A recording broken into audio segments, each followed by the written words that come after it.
In today's video, I'm going to teach you how to connect Zapier to Facebook using the current desktop interface. By the end, you'll have a working connection that lets Zapier listen for activity on Facebook and automatically kick off your workflows. Start by opening your browser and heading to zapier.com. Then log in to your Zapier account. Once you're on your dashboard, click Create and choose Zap.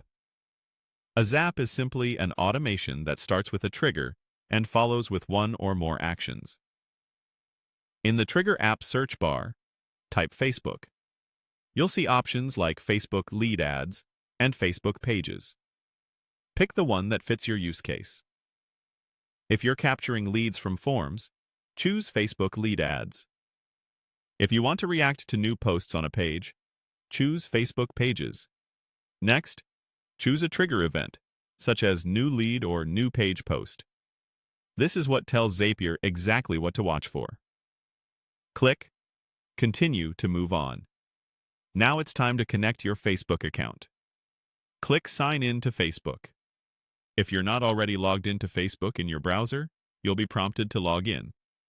Make sure you use the account that has the right permissions for the page, ad account, or lead form you plan to use.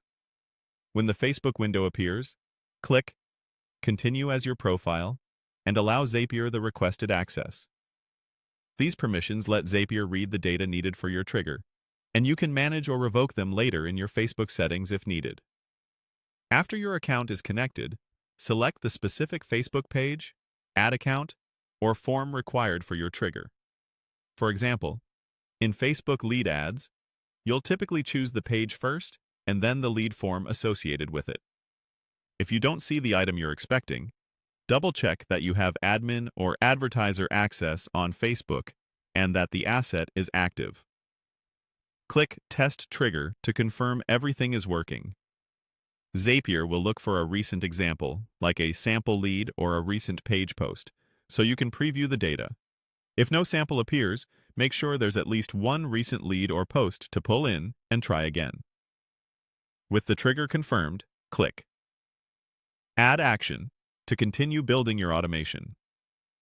This is where you decide what should happen next, such as sending the lead to your CRM, creating a spreadsheet row, or sending a notification based on your needs.